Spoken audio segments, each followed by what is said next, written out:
Oi, pessoal! Agora é hora de homenagem. Hoje nós vamos falar de um espírito muito importante para as crianças, jovens, pais, educadores e todos aqueles que cuidam deles. É o espírito que na última reencarnação se chamou Irma de Castro Rocha. Irma de Castro nasceu em Minas Gerais, na cidade de Mateus Leme, em 22 de outubro de 1922, numa família com mais 4 irmãos. Mais tarde, a família foi morar na cidade de Itaúna, lá em Minas Gerais também. E quando ela completou 5 anos, seu pai desencarnou. Desde criança, ela era muito inteligente e também muito bonita. Além disso, ela se comunicava muito bem com as pessoas, espalhando alegria e amor por onde passava.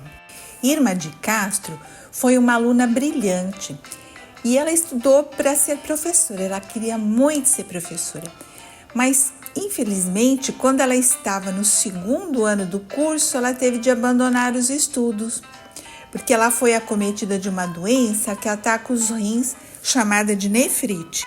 Como eu falei, ela era muito inteligente e ela aplicava sua inteligência em todas as coisas. Por exemplo, ela costurava roupas muito bem, apesar de nunca ter aprendido corte de costura. Ela nunca foi para a escola aprender, não aprendeu com ninguém, mas ela aplicava a inteligência dela e conseguia costurar muito bem.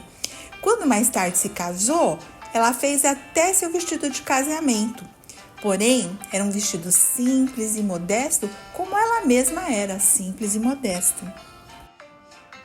Como Meimei estava bem de saúde, ela foi morar com a sua irmã em Belo Horizonte. E lá ela conheceu e se casou com Arnaldo Rocha.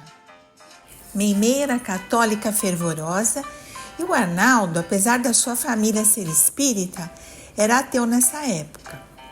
Meimei também era muito amorosa com todos.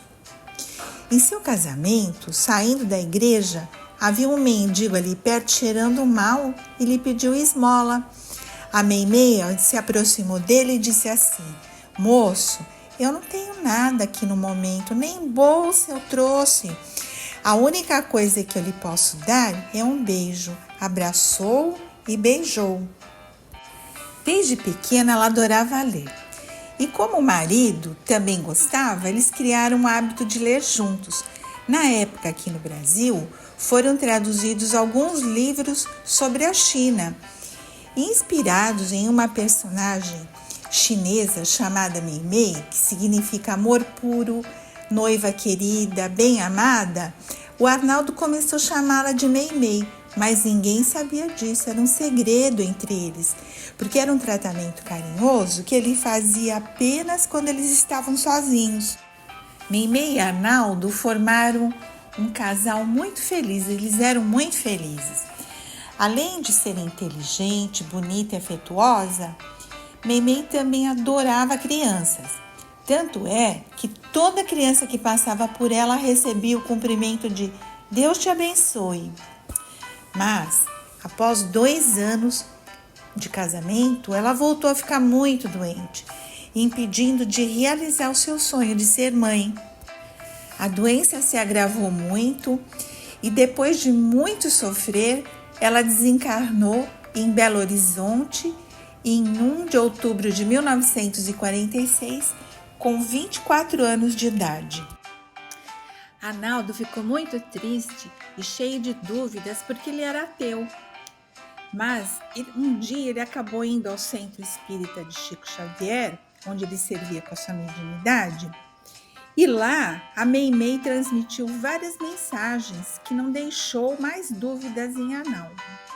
E certa vez, Meimei contou que seu trabalho lá no plano espiritual era cuidar das crianças desencarnadas.